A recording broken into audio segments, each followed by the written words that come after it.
So, spoiler season for Commander Legends Battle for Baldur's Gate, which is a mouthful, begins next week. But yesterday, at the end of the day, we got some different kind of spoilers on the new Warhammer 40k or 40,000. I'm sorry, Warhammer fans out there. I know I always say it wrong. I'm just going to say Warhammer collaboration. And we even got some preview cards from that stream, including... And Warhammer fans out there, again, I'm just apologies for mispronouncing, I'm sure, everything on this card. Here we go.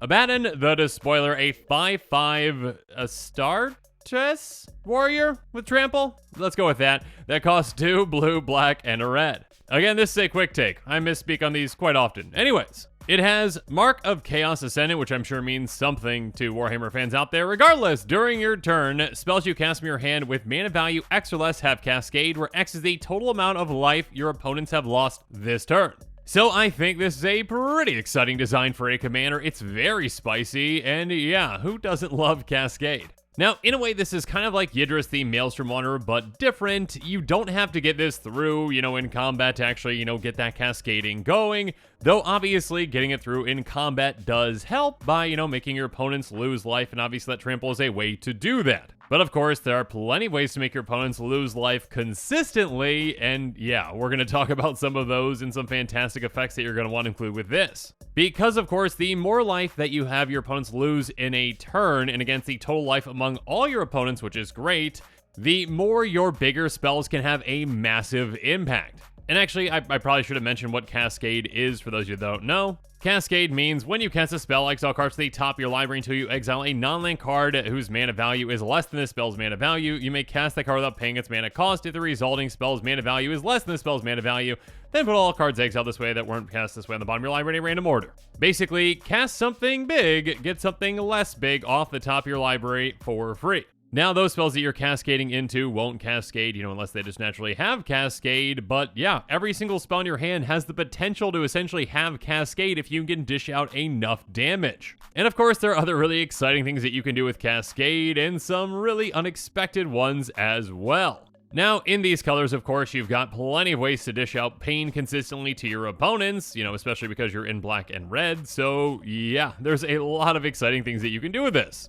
And just a quick note for the cards I'm going to be covering in this episode, you can find a link to them in the description below, just in case you want to pick them up sooner rather than later. Because though this card isn't coming out for probably quite some time, and I'm not sure if they actually announced a date for this, my apologies if I missed that.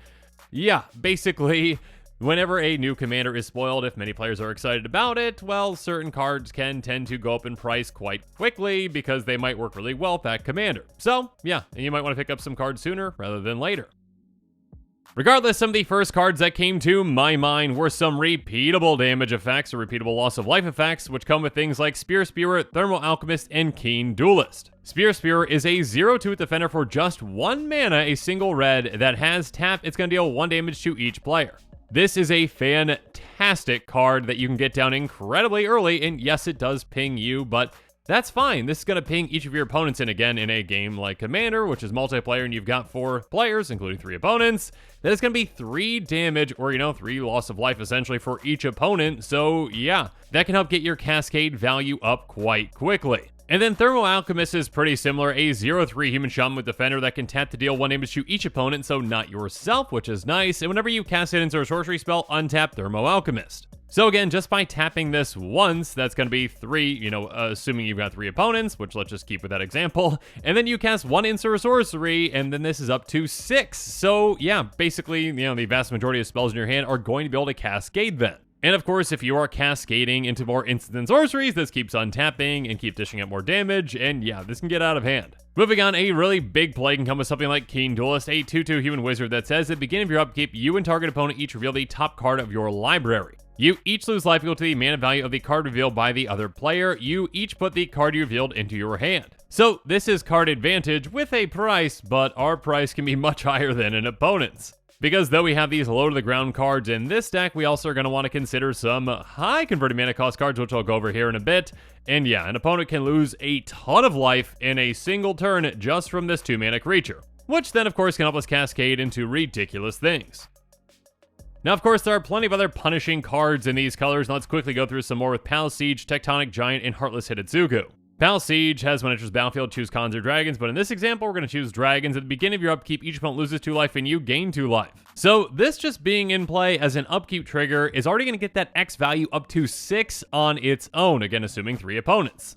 And also just gaining us 2 life, which is nice. Next up, Tectonic Giant, though, can take this a step further. A 3/4 elemental giant that has whenever it attacks or becomes a target of a spell an opponent controls, choose 1. It can deal 3 damage to each opponent, or you can get cards at the top of your library, but obviously in this example, 3 damage to each opponent. That is 9 for that X value, which again encompasses pretty much the vast majority of spells that are going to be in this deck, though I think there is one that is above that cost. We'll get to that. So yeah, Heartless Hidetsugu, though, can easily get us to that. A 4/3 Ogre Shaman that has tap. Heartless Hidetsugu deals damage to each player equal to half that player's life total rounded down. So yeah, that easily could make the X value into essentially whatever number we would need it to be. I mean, if everyone's at 40, everyone goes down to 20, and that's 60 life loss between all of our opponents in total. Now, of course, there are one-off effects that can help as well, but yeah, these repeatable effects in these colors can really be impactful throughout the game.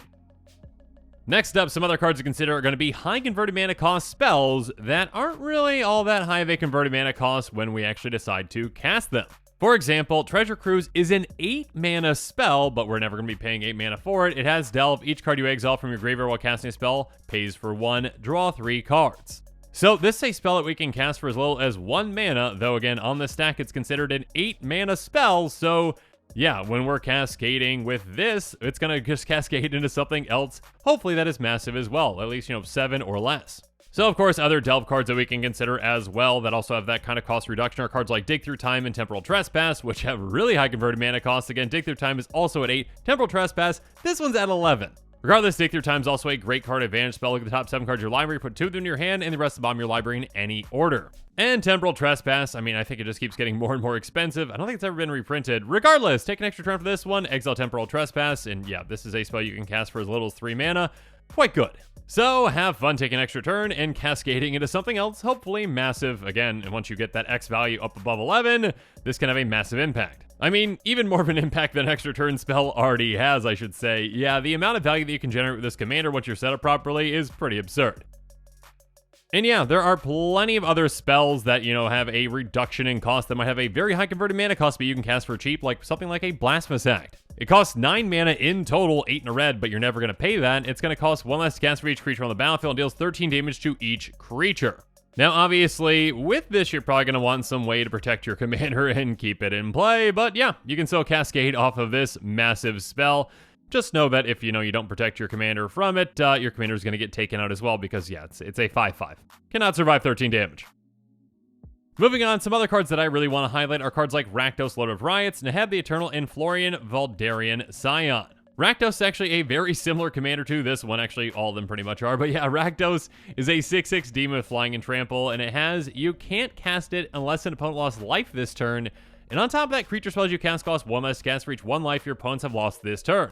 So getting this in play can be incredibly impactful because, again, you essentially are going to double up on your benefits, whenever you are having your opponents lose life. And by reducing the cost of some creatures, well, you can cast them for cheaper. And again, if you've already got that cascade going, things can get out of hand. Speaking of out of hand, Neheb the Eternal has a Flick 3, which can definitely help you out with this. And at the beginning of your post-combat main phase, add red to your mana pool for each 1 life your opponents have lost this turn. So yeah, that pairs very well. Again, have your opponents lose a lot of life, get a ton of mana, cast a ton of things, cascade a lot. And then Florian Valdarian Sign is a 3/3 that has the beginning of your post-combat main phase. Look at the top X cards of your library. X the total amount of life your opponents lost this turn. Exile one of those cards for the rest of the bottom of your library in a random order. You may play the exile card this turn.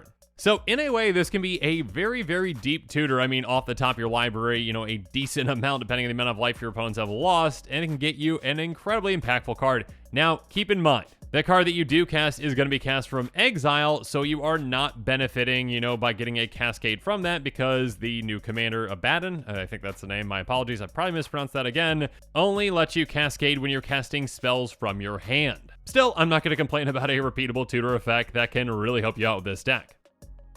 Now, of course, since we're talking about casting spells from exile, which is what you do with Cascade as well, Prosper Tomebound can definitely be impactful as well. Prosper at the beginning of your end step, exile a top card of your library. Until the end of your next turn, you may play that card. And also, whenever you play a card from exile, create a treasure token. So now essentially every single time we cascade into something and we cast that spell for free, well, we get a treasure for free with that as well. So yeah, that can really help us keep things going in a turn. It can lead to some very, very explosive plays.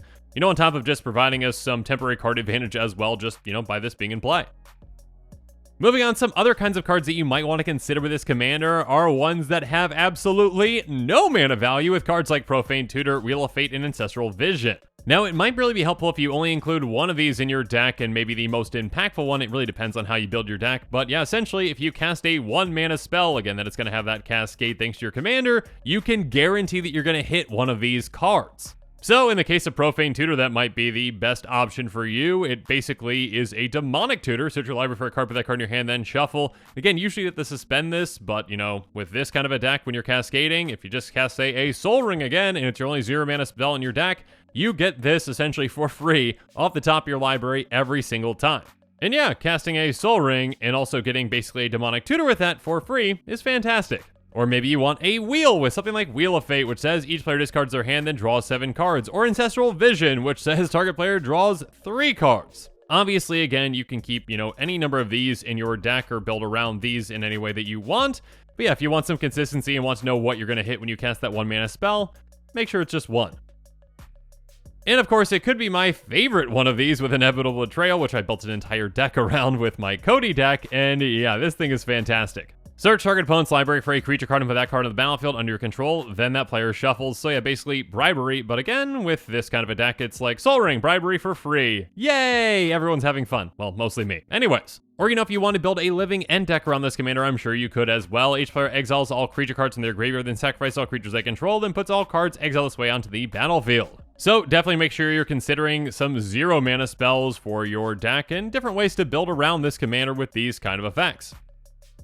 But yeah, overall, I think this is a pretty powerful commander, and ones that players can actually take in a decent amount of directions. I mean, most of them are probably going to include a lot of those group slug type of effects that dish out damage to everyone. But yeah, overall, I really like the design of this commander, and I think, again, there are some really interesting directions you can take it. Again, maybe you take it into an Inevitable Betrayal kind of a deck, or, you know, a Living End kind of a deck, or, you know, you just dish out a ton of damage and cast some massive spells to cascade into more massive spells for free. And of course, again, a reminder that every single card I talked about in this episode is in the description below, so if you're excited about this commander and want to start building around it now, maybe consider checking out that link. Even though a commander like this one might not come out for quite some time, when players are excited about a commander, well, prices of certain cards can rise, you know, even well before that commander comes out. But of course, outside of this commander, there are other exciting quick takes to be had, so make sure you're staying tuned to this channel because spoiler season, not for, you know, the Warhammer products, but for Commander Legends Battle for Baldur's Gate is coming up next week. I believe it's Tuesday. I think I might have misspoke earlier and said Monday or at a different time. I think it's Tuesday. Correct me below in the comments if I'm wrong, but I believe Tuesday is when the first kickoffs happen. But of course, outside of that, as always, thanks again and have a good one.